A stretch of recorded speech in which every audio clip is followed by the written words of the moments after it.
A graça e a paz, Suzana. A graça e a paz, pastor João. Então, estamos aí para a Escola Bíblica, no capítulo 15, nós estamos quase terminando aí o livro. Verdade. E o capítulo 15 é a fidelidade de Deus, da página 157 a 164. E a fidelidade de Deus é uma coisa incrível, porque eu demorei muitos anos para aprender que Deus é fiel, não a nós, mas a Ele. E como Ele prometeu que nos amaria e não nos deixaria, Ele não nos deixa e continua nos amando, porque Ele prometeu, porque essa fidelidade é a Ele mesmo. Então, por isso que, independente do que eu fizer ou do que eu não fizer, de mérito ou desmérito, o amor de Deus estará sobre mim, porque Ele é fiel a Ele, aos seus princípios. Isso é incrível, né? Sim. E no atributo fidelidade, me lembro quando o pastor José Deus começou a pregar, ele pregava de cada 10 sermões, 9 era sobre a fidelidade de Deus, né? E depois vai passando o tempo, isso vai surgindo outros assuntos. Mas a fidelidade de Deus realmente é um atributo. Todos são, né? Aí o pastor estava vendo a lição aí anterior, o pastor queria até gostar mais de um do que dos outros atributos. É quase impossível. Mas é tentador, né? Porque cada vez que a gente vai estudar um, ele é o melhor de todos, né? Verdade.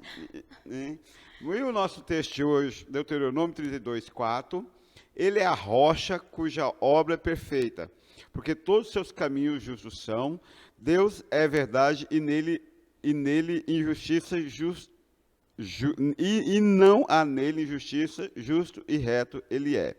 Ele é perfeito em todos os seus caminhos. A obra dele é perfeita, a fidelidade dele permite ou faz com que todo aquilo que é emanado dele, tudo aquilo que é criado por ele, esteja debaixo dessa fidelidade, dessa grandeza, né? E, como diria, a sua fidelidade a si mesmo e o que ele falou, uma das coisas que eu gosto quando se fala da imanência e transcendência de Deus, ele é tão transcendente que chega a escrever que Deus não é homem para que possa mentir, né? Então, se ele fosse homem, no sentido humanidade da raça humana, sua fidelidade seria falha, como a nossa fidelidade é falha, né? Não só entre os nossos, mas entre nós e nosso Deus. Agora, ele não, ele permanece fiel, porque ele é justo, ele é reto, os seus caminhos são caminhos de justiça, de fidelidade. E uma coisa que eu gosto muito, uma palavra-chave ali, né, pastor? Rocha. A Bíblia, ela trata com o ser humano na linguagem nossa, né? O pão do céu, a água da vida. E a rocha, vamos dizer, né, rocha eterna. E o que a palavra rocha simboliza para nós? Né? De imediato nós já temos aquela, vamos dizer assim, aquela ideia de firmeza, né? De uma coisa forte, né? Que sustenta. Antigamente, eu creio que o pastor Adelso deve lembrar disso, às vezes o senhor, as casas eram feitas, os alicerces eram com rochas, né? Pedras. Então, ele é a rocha, e isso mostra a força, a imutabilidade do nosso Deus, né? A constância, onde podemos, vamos dizer assim, onde somos edificados. E a fidelidade de Deus, né? Ela é, vamos dizer assim, a base, o alicerce, né? Para a nossa jornada, a nossa caminhada. Glória a Deus que a fidelidade não é por nós, no sentido nossos méritos, mas a fidelidade de Deus é a Ele mesmo que é imutável. Não é? E, então, Tozer tem nos ensinado aí, nós vamos encerrar o livro quebrando o tabu que a gente estava quando iniciou, com medo de não rolar, né, o livro, de ser distante demais da nossa realidade, mas tem sido bênção esse estudo, né, tem mexido. Que bom que fomos decepcionados nessa perspectiva, né, pastor? E temos aí seguido. E Tozer tem realmente, essa teologia sistemática de Tozer é um achado. É um daqueles livros que a gente tem que guardar. Eu estou com o propósito de não emprestar mais livros, né? Porque a gente empresta, a pessoa não lê, some, ainda passa para frente sem ler ainda. E aí, eu recentemente, estava falando na sala dos jovens que, se você quer ler, você tem dinheiro para celular, você tem dinheiro para roupa, economize e compra o livro.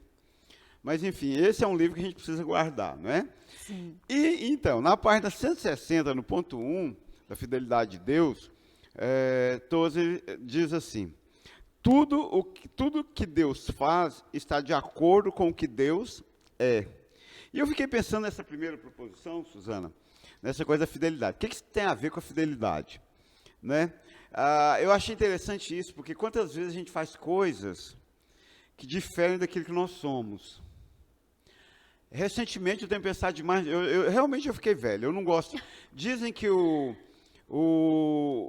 as características principais de um idoso, de uma pessoa que ficou velha, não suporta cozinha suja, muita falação, né? E agir só para agradar. Né? Eu estou velho. Então pode me dar as boas-vindas ao clube. Não suporto cozinha suja, suja, né? Corretamente falando. Não suporto muita falação sobre a mesma coisa. E estou doido para chegar aos 60 para eu poder falar o que eu quiser, sem pensar. Não, eu sou velho, posso falar o que eu quiser. Mas já viu aquele momento que você toma atitude, ou você faz uma coisa para agradar as pessoas, você chega em casa e você fica assim, poxa, mas eu não gosto disso, eu não queria fazer aquilo, fiz só para... Né? E eu fiquei pensando nessa coisa da fidelidade de Deus com Ele mesmo. Né? Tudo que Deus faz está de acordo com o que Ele é. Ele não se contraria. Pensa que grandeza. O ser e o fazer são nele a mesma coisa. Então, o que Ele faz nada mais é do que o reflexo do que Ele é. Deu para entender, então, por que Deus é fiel e nós não? Porque nós somos justamente a falha disso aí, né? Nós não agimos, nós não fazemos de acordo com o que nós somos, porque nós temos todo um mundo para agradar e viver politicamente correto, e constantemente o nosso fazer não é aquilo que nós somos, não é a mesma coisa daquilo que está no nosso interior, mas Deus, Ele consegue se manter nessa linha, nesse parâmetro, nesse equilíbrio. Ele faz o que Ele é e Ele age sempre de acordo com a sua essência.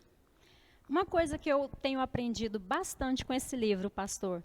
O senhor lembra aquela frase que fala assim, a Bíblia não contém a palavra de Deus, ela é a palavra de Deus? Eu aprendi com Tozer que Deus não tem atributos, Ele é seus atributos. E como Ele é seus atributos, os atributos se qualificam. Então, Deus, Ele é amor, mas Ele também é eterno, Ele também é imutável. E a fidelidade de Deus? Então, se os atributos se qualificam, então a fidelidade de Deus é imutável, né? Ela é eterna, ela é santa. E esse é o nosso Deus, pastor. Esse é o ser de Deus. Deus é aquele que sempre foi, que é e o será eternamente. Né? E quando você taca a fidelidade na onisciência, na onipresença, na onipotência, aí eu acho que é quando o diabo treme. Não é? Diante da glória de Deus, né? É incrível. Vocês estudaram no seminário, assim, o curso básico de teologia, ele é um curso corrido. Verdade. Por isso que chama básico. Mas vocês estudaram um material chamado A Progressiva Revelação de Deus. Né? Uma coisa mais ou menos esse título, é o livro. Até tenho lá. Até cheguei a ler também. Quando eu fiz seminário, eu estudava mais pausadamente esse aspecto. É tão grandioso essa coisa que a irmã falou, que Deus é os seus atributos, os atributos formam a essência de Deus, que esses atributos eles foram revelados durante a história, porque não deu para ser revelado de uma vez. Verdade. Foi uma revelação progressiva. E até hoje a humanidade, como raça, está conhecendo Deus, e nós, apesar de termos toda essa gama e acesso à informação, estamos engateando ainda no conhecimento de Deus. Né? Ponto 2, página 161. Deus, sendo quem Ele é, não pode deixar de ser o que é. Por isso que Ele se mantém fiel. Percebe que o estudo da fidelidade está voltado para a pessoa de Deus? Sim. A gente pensa que Deus é fiel, a fidelidade de Deus. Então Deus nos ama e Ele é fiel a nós e nunca vai nos trair. Não. É voltado para Ele. Deus, sendo quem Ele é, não pode deixar de ser o que é. E sendo o que é, não pode agir em desacordo com sua natureza. Ele é, ao mesmo tempo, fiel e imutável, a irmã já adiantou. Portanto, todas as suas palavras e atos devem ser e permanecer Fiéis. A gente não canta que as promessas não passarão, todas as promessas são fiéis a mim. O que isso quer dizer? Eu comecei a ler um livro do John MacArthur. Então, está esse primeiro capítulo, já quase arrependi de começar a ler. E ele está descendo a lenha no movimento carismático moderno, né? Uma coisa terrível. Eu falava mal também, mas não chega aos pés de como ele fala mal. Ele sabe falar mal, né? Ele sabe desacatar o movimento. E ele fala dessa gama de pastores que querem, esses pastores metidos a coaching, que querem promover o homem a Deus, a um semideus, e Deus a um mordomo do homem. Eu fiquei chocado, porque assim, você sabe de tudo isso, mas quando você pega tão bem conceituado, dá uma mexida por dentro, né? No nosso intelecto. Então, quando você chega assim e vê que Deus, todos os atos devem ser e permanecer fiel a Deus, eu fico imaginando que nessa fidelidade dele com ele mesmo, definitivamente o ser humano não consegue movimentar Deus 1 centímetro, 1 milímetro, uma fração de milímetro. Não há nada que a gente possa fazer. Você pode fazer jejum 200 dias até morrer seco lá. Se Deus não for o plano de Deus, ele simplesmente não vai se abalar com a sua birra de ficar sem comer, né? Menino na escola faz isso, quando eles querem ir jogar bola, mas não fez a tarefa, aí você não deixa sem recreio, eles também não lancham. Acho que vai te ofender não lanchando, né? E eu fiquei pensando nisso, de como as palavras e atos devem ser e permanecer fiéis a Ele mesmo. Por isso é que a palavra, por isso é que eu posso crer na Bíblia, né? Porque Ele é fiel àquilo que Ele disse. O texto, como diz, né, pastor, para isso aí, se eu não me engano, Paulo, que fala, né, se somos infiéis, ele permanecerá fiel. Por quê? Porque não pode negar-se a si mesmo. Então, ou seja, está ali, né, a imutabilidade de Deus. E se Deus é imutável, os seus demais atributos também são. E ele é fiel, glória a Deus, que não depende da nossa fidelidade, mas ele é fiel a ele mesmo e às suas promessas. E aí eu me dei uma segurança, esse fragmento do Tozer, nesse momento aqui, ó, não pode agir em desacordo com sua natureza. E às vezes eu fico pensando assim, que na nossa infantilidade, todos já pensaram assim, que às vezes a gente vai insistir até Deus fazer. Eu fiquei pensando, gente, Deus não vai fazer nada que for de desacordo com a natureza dele. Então, tudo que foi feito até aqui, de alguma forma, Deus tinha um propósito, senão não havia sido feito. Aí a gente lembra de quem? No capítulo 42, de quem? Isaías? Não? Não, Jó. Que nenhum dos planos do Senhor podem ser frustrados. Então isso não dá uma segurança para a gente que é crente? Ó, Deus é fiel a Ele mesmo, Ele não faz nada contra a natureza dele. Então você pode ficar frio, você pode fazer a birra que você quiser. Que a palavra final é dele. Aí leva a gente para um outro texto. Qual texto? Vixe, hoje está complicado. Recentemente eu estou descobrindo que eu sei alguns textos. Ó. Cri. Provérbios. Coração do homem. É enganoso? Não, esse é bom também. O coração do homem faz planos. Mas a resposta vem de Deus. Vem de Deus. Então, veja bem, o que nós concluímos disso? A fidelidade de Deus com Ele mesmo é tão espetacular, é tão imutável, é tão onipotente, é tão onisciente, é tão onipresente, é tão amor, é tão justiça, é tão mira, de vez em quando. É tão que mais? Enfim, é tão, quase a região onde o Shurek morava, né? Tão distante. Então, a fidelidade de Deus é tão forte a Ele mesmo, que eu posso ficar despreocupado que o que não for querer dele, Ele vai segurar as pontas e não vai ceder. A gente não dá conta. Aí eu estava estudando esse ponto, lembrando do Iago. Eu fiz um propósito esse ano. Só vou vestir roupa ganhada. Eu estou desde dezembro sem comprar roupa e calçado. Comprei nenhuma roupa, nenhum calçado, né? O alvo é de dezembro a dezembro. Né? Então, consegui, né? Mas isso é um propósito meu para mim, né? Vou acabar com um pouco que eu tenho, né? Esperar o aniversário para ganhar um pouco. E o Iago está desde dezembro pedindo um tênis. Eu estou protelando esse tênis, agora chegou. E aí... E aí o que acontece? Acontece que eu fui protelando, agora em julho eu acho que eu vou dar.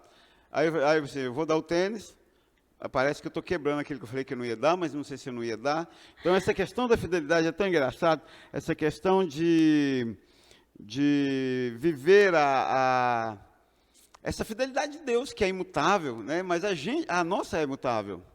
Eu tenho uma pergunta com esse exemplo. Sim. E me fizeram essa pergunta. O senhor falando, né, nesse exemplo do Iago mesmo, né, o propósito de não dar o tênis e agora o senhor está aí na balança. E no caso do rei Ezequias? Quando Deus manda o profeta dizer que ele iria morrer. Tá. E aí ele ora. Já assistiu o Homem-Formiga 1? Não. Parece idiota. Quem já assistiu o Homem-Formiga 1? No Homem-Formiga 1, os ladrões, o magnata lá arma para os ladrões entrar na casa dele porque ele queria pegar um dos ladrões para usar a roupa. Aí, quando ele pega a quadrilha toda lá para executar o plano dele, depois de tudo ocorrido, ele fala assim, não, eu programei, eu fiz o circo, todos entraram aqui. Aí o ladrão olha para ele e fala assim, mas quem garante que nós não deixamos você armar para nós entrarmos para chegar nesse ponto? E sabe uma coisa que eu olho para eles aqui, e desde quando? Não foi Deus que traçou o plano antes? Sim, eu creio. Não é? Eu poderia devolver a pergunta assim, mas e Agar e Ismael? Com todo respeito aos nossos co-irmãos judeus, mas Tel Aviv, Oriente Médio, seria totalmente sem graça sem a descendência de Ismael hoje. O senhor sabe por que eu fiz a pergunta? Porque, pela forma que o senhor contou o exemplo, deu para sentir que o verdadeiro propósito é dar o tênis. Assim como Deus, o verdadeiro propósito ali era conceder a graça dos 15 anos. Mas Deus, vamos dizer assim, não é a palavra correta, mas Deus provocou Ezequias para que ele tivesse aquela reação e se ver dependente de Deus. É a mesma coisa de Ismael. Você olha, Deus não queria Ismael? Não, não é por aí. Ele não queria Ismael como herdeiro da promessa. Mas com uma nação forte, tanto é que abençoou ele ricamente, né? Nação forte, tá, e etc. Né? Resumindo, o Iago vai ganhar o tênis. Provavelmente. Tudo bem, ponto 3, então, página 161. Ele, Deus, né? O Deus, ele coloquei entre parênteses, lá na página 161, não vai ter, porque o contexto diz que é Deus. Sim. Ele, Deus, não pode ser coagido por forças externas. Eu achei isso aqui espetacular. De uma certa forma, não é nosso tema, mas essa frase destroça com a teologia da prosperidade, né? Mas somente fala e age dentro de si próprio, por sua soberana vontade, conforme lhe apraz. Eu adoro essa colocação, lhe apraz. Né? Oh, o que significa lhe apraz? Conforme a sua perfeita vontade. Tá, mas qual que é como diria o Fábio, qual que é a raiz do grego de lhe apraz? Apraz vem de quê? Conforme o seu prazer. Vem do seu prazer. Deus faz aquilo que ele causa. Alegria, né? Prazer como alegria. Então, ele não pode ser coagido. Então, filho, quando você fica aí dando essas birrinhas aí, só vou na igreja depois que arrumar um namorado. Só vou na igreja depois que comprar um carro. Só vou na igreja depois disso ou daquilo. Eu tenho uma outra teoria. Eu acho que Deus não te quer na igreja e não te deu carro, não te permitiu um namorado para você não vir mais. Eu nunca nunca entendi que alguém abandona a igreja. Eu sempre entendi que Deus tira da igreja. Então por que você vai atrás? Porque senão todo mundo vai falar que eu sou um péssimo pastor. No livro do profeta Isaías, pastor, fala assim, Deus falando à nação de Israel, eu sou Deus, e o meu conselho permanecerá de pé.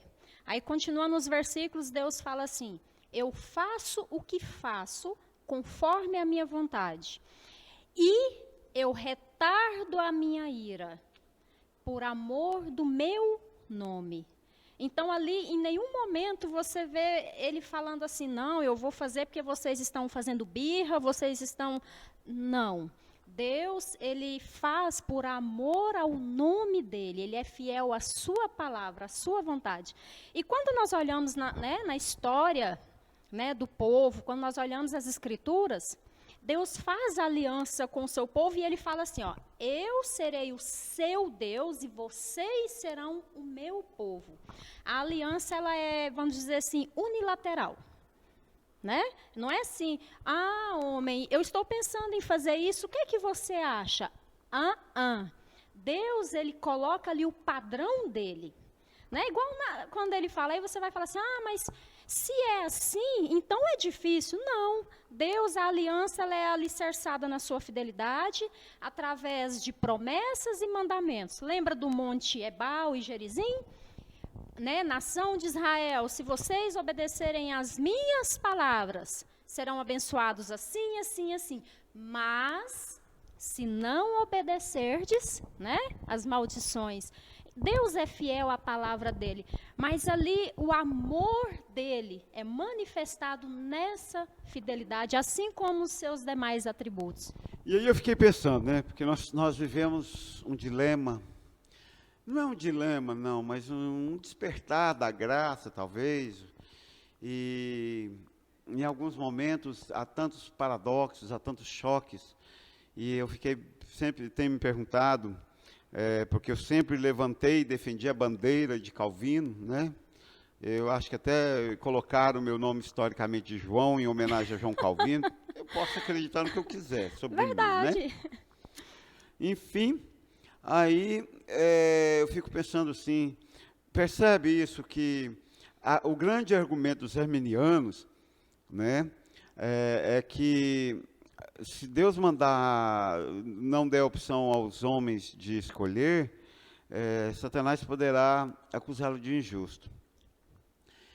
E aí eu fico pensando assim, que Deus olha para Satanás e para os homens, né, e pouco se me dá. Ele é fiel a ele, como ele é fiel a ele, e uma coisa ele é fato, as suas escolhas, né? Eu fico pensando assim que Deus ele é tão supremo, que ele escolhe conforme a sua grandeza e se mantém fiel a essas escolhas, não é? Ele não havia escolhido Saul, os homens escolheram Saul. Está vendo, arminianos? Essa coisa de você escolher, quando os homens escolhem, normalmente dá com burro nas águas. Agora, Davi não, ele havia escolhido, era um homem segundo o coração de Deus. E eu acho interessante que a vida de Davi e Saul não foi uma competição de quem era mais santo ou mais pecador. Porque se fosse, Saul teria ganhado, Davi teria perdido. Mas era simplesmente uma questão de escolha divina, dentro da fidelidade de Deus a si mesmo. Eu escolhi Davi, homem segundo meu coração, né, e vou mostrar o favor, vou revelar a minha graça, vou revelar o meu favor, a minha direção sobre ele. E as forças externas não vão me coagir, eu acho isso incrível. Né?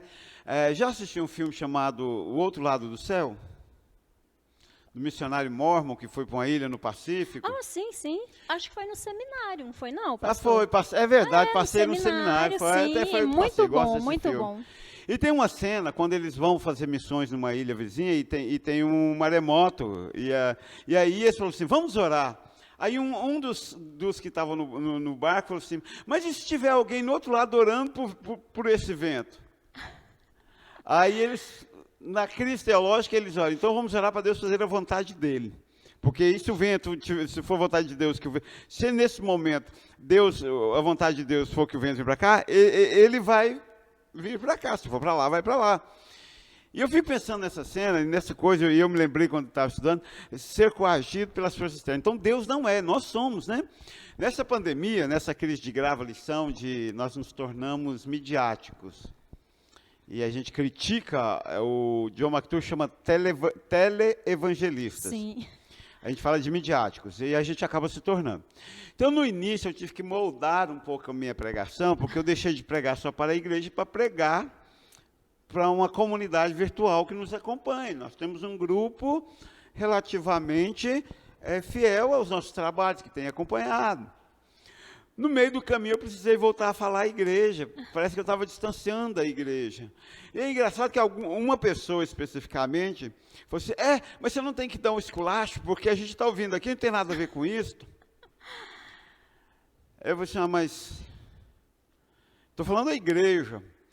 Mas aí a força externa me coagiu. Eu falei, será que eu realmente não tenho que ser politicamente correto? Né? Quer dizer... Estou doutrinando a igreja. As suas ovelhas. E aqui tem uma história. E aqui tem uma história de 20 anos. Né? Uma história que me dá algumas permissões. Assistiu ou leu, eu estou literário hoje, né? Assistiu ou leu As Pupilas do Senhor Reitor? Já li há muito tempo. Eu vi um pedaço da novela, quando uma das emissoras, não sei se foi a Manchete, sei lá quem foi, que verdade, fez. Verdade. 1900 e bolinha. Verdade. E aí tem uma cena que, eu era pequeno, mas é uma cena que não foge da minha memória. O padre ia descendo com seu sancristão lá, com seu auxiliar, e ele fala alguma asneira lá para Deus, e o sancristão olhou para ele e disse assim, mas, Senhor, não podemos falar assim com Deus. Aí o padre responde para ele, depois de um certo tempo que a gente está andando com Deus, a gente toma certas liberdades. E depois de 20 anos possuindo uma mesma igreja, o mesmo povo, uma mesma raiz, claro que vieram, vieram, mas tem uma raiz. E aí essa raiz te dá certas liberdades. Né? Você fala com o menino como se fosse filho seu, porque você batizou a mãe dele, você casou a mãe dele, o dia que a mãe dele separou, você foi lá e juntou de novo a mãe dele, aí ele nasceu, você fala com ele como se fosse seu. Bem verdade que alguns empinam a carroça e cortam esse pastoreio. Estou com uns aí que cortaram. Mas a maioria, a raiz, e cortaram justamente porque nós ficamos quase um ano sem dar o rala básico, né? Perdeu. Sabe aquela coisa que quando o menino começa a crescer e o pai para de bater, e depois dos 2 anos precisa dar uma surra, aí já não tem mais jeito, porque já perdeu o hábito? Né? Aí é toda uma reconquista, mas enfim... Nós somos, e eu me sentia assim, pressionado por forças externas. Até que você dá uma parada e fala assim, poxa, eu sou pastor da IBNE. Para bem ou para mal, Deus confiou até agora a mim esse ministério. Se fosse para ser diferente, Ele teria confiado a outro, e eu tenho plena convicção disso. Né? Aí, quando eu paro diante de toda essa fraqueza humana e escuto todos eles dizendo, Deus não pode ser coagido por forças externas, mas somente fala e age dentro de si próprio por sua soberana vontade, conforme lhe apraz. Me dá uma segurança de que Deus é Deus. Né? Aí a gente até canta, né? Se ele curar, ele é Deus, se ele não curar, ele é Deus, se ele fizer, ele é Deus, se ele não fizer, ele é Deus. Pronto, acabou. O princípio é o mesmo, pastor. A pessoa que questionou a sua pregação, o princípio é a mesma do ser humano em relação a Deus. Assim, se achar que está no direito, né, de se posicionar. E nós achamos que temos o direito de nos posicionar diante de Deus. Deus está ferindo o nosso direito de sermos salvos. E a Bíblia diz justamente o contrário. Não há ninguém, não é? Mas pela sua graça e misericórdia, Ele escolheu salvar alguns. Todos estavam destinados. Então, Ele não está ferindo o direito, porque nós, nas nossas escolhas, na herança adâmica, fomos todos destinados ao inferno. O princípio é o mesmo, a gente achar que tem direito, né, a esse posicionamento diante de Deus. Depois nós vamos gravar um vídeo do testemunho da Suzana, porque é normal para aqueles que começam a me ouvir, né? Com a Suzana foi assim também, com a boa parte daqueles que chegaram aqui, quando chegaram foi assim também, né? Mas é uma coisa incrível, por isso que a vida é feita de histórias, e por isso é que a vida é feita de comer um saco de sal junto, Por isso que a vida é feita do aqui e agora. O passado foi bom, foi glorioso. O futuro a gente tem expectativa, mas o que de fato e de verdade conta é aqui e agora, né? Ponto 4, página 162. Tudo que Deus e se coaduna ou se harmoniza com tudo o que faz. É aquilo que a irmã diz. Né? Quem que nasceu primeiro, o ovo ou a galinha? Né? Quem que nós vamos conhecer, Deus ou seus atributos? Né? Qual que nasceu primeiro, Deus ou seus atributos? Nenhum dos dois, né? Ele é eterno. A justiça deve estar presente na misericórdia. A misericórdia tem que estar presente na justiça. O amor está presente no julgamento, mas o julgamento está presente no amor. E o mesmo se aplica a todos os atributos divinos. Ou seja, Deus definitivamente é indivisível. E aí eu lamento por freguês, por ímpio de carteirinha, que acha que pode vir aqui e escarnecer de Deus uma vida toda, só sob o ponto de vista do amor. Também me arrepio para o legalista que chega aqui e quer viver uma vida inteira só sob o ponto de vista da justiça divina que trará juízo. Me apavora a pessoa que chega aqui e não quer aceitar e não se pode falar com ela sobre a ira divina, porque Deus não é ira. Mas também me admira a pessoa que chega aqui e acha que a misericórdia do Senhor é o supra-sumo, é a última bolacha do pacotinho de Deus. E, na verdade, tem um pacote cheio de bolachas, cada um com nomes. Misericórdia, ira, justiça, amor, fidelidade, bondade, mansidão, santidade, imutabilidade, onipotência, onisciência. Tem bolacha para todo gosto. Nós precisamos nos alimentar de todas elas. Deus é indivisível. Tanto na Trindade quanto nos seus atributos. Sim. O senhor pegar no meu pé de novo, né? Os estudiosos usam uma palavrinha para isso aí. Chama de a simplicidade de Deus. Eu achei interessante demais essa palavra, pastor. Como assim a simplicidade de Deus? Né? Mas o que eles querem dizer com isso? O que o senhor acabou de falar, que eles se harmonizam, se qualificam. Aí, na prática, como que nós vemos isso? Como que a justiça esteve presente na misericórdia? O que seria a justiça? É retribuir o que é devido em relação a alguma coisa. O que é misericórdia? É não receber a punição devida. Aí, quem nos lembra, pastor?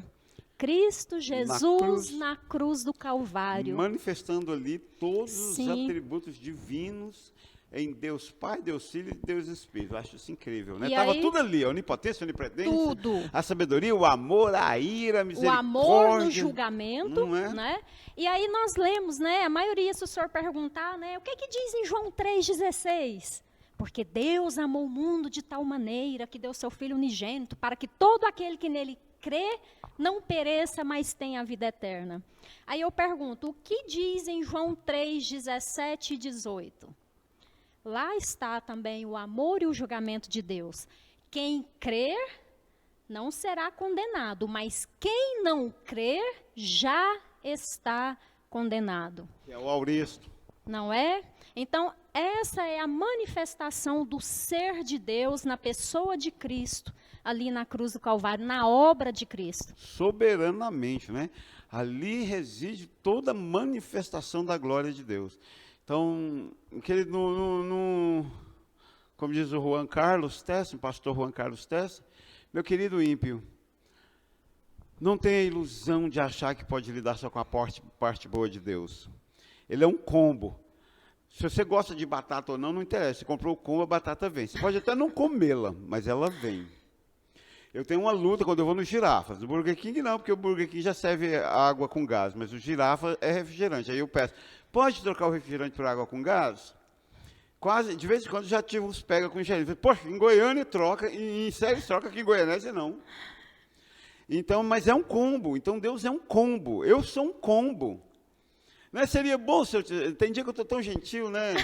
Seria bom se eu fosse assim 24 horas o ano todo, né? Mas não, é um combo, tem dia que não. E Deus, claro, ele é imutável. Eu sei que ele, todo dia, é sim. Mas o sim de Deus, às vezes, é justiça. A O ira sim de Deus, Deus né? às vezes, é ira. Ora, né, recentemente nós falamos sobre a mulher adúltera. Perdoar, nem eu te condeno, vai, não peques mais. Até hoje eu estou chocado com isso. Como Deus de amor fala para uma pessoa que ela não pode pecar mais. Devia falar assim, não, você está perdoada, faz o que você quiser que eu te perdoo de novo. Não, curto e grosso, vai, não peques mais. Quer dizer, é um combo, né? Vamos lá então. Na página 164, no ponto 5, eu achei essa definição tão bonitinha, como diria a Aline, tão romântica, né, Aline? Os sofredores filhos da aliança. Eu acho que eu nunca tinha nos visto ser chamado assim.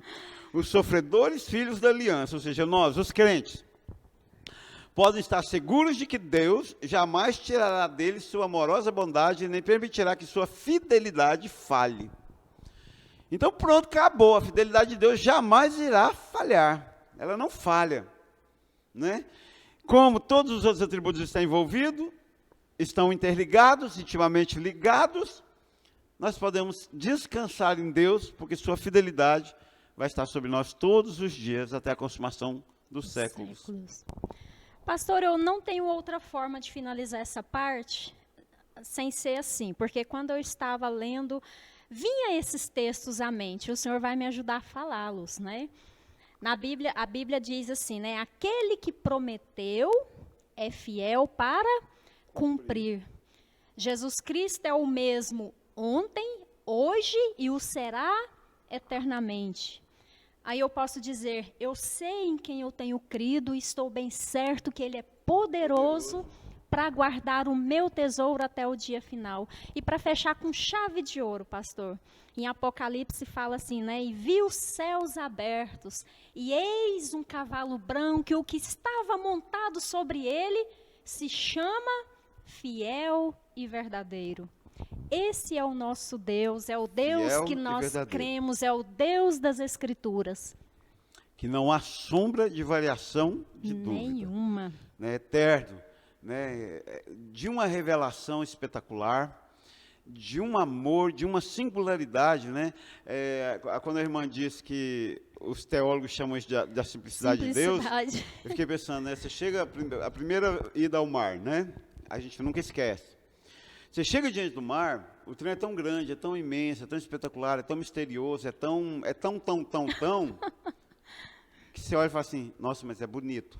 Porque você não dá conta de descrever a grandeza. Expressar, né, pastor, tudo aquilo. Ele é bonito. Então Deus, na sua simplicidade, na sua grandeza tão grande, tornou-se simples e se revelou, né?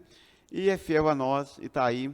E eu encerro dizendo isso, que me conforta. Os atributos já me assustaram. Mas nessa releitura que estamos fazendo na escola bíblica, eles têm me confortado. Verdade. Eles têm sustentado o fato de que Deus é comigo, está comigo, me ama, não me abandonou, não me abandonará, estará comigo todos os dias, revelando toda a sua glória, e toda a sua glória reside um pouco de justiça, total justiça, né? total amor, Tudo. total tudo. E ele vai se mostrando até o dia do juízo, né? Toda a glória a Deus, pastor. Sempre a Jesus Cristo. A graça e a paz. E até domingo que vem, marque seu sim, e Deus abençoe vocês, e não se esqueçam, Ele é o fiel e verdadeiro, e vem para nos levar para morar com Ele eternamente. A graça e a paz, pastor João, a graça e a paz a todos. A graça e a paz.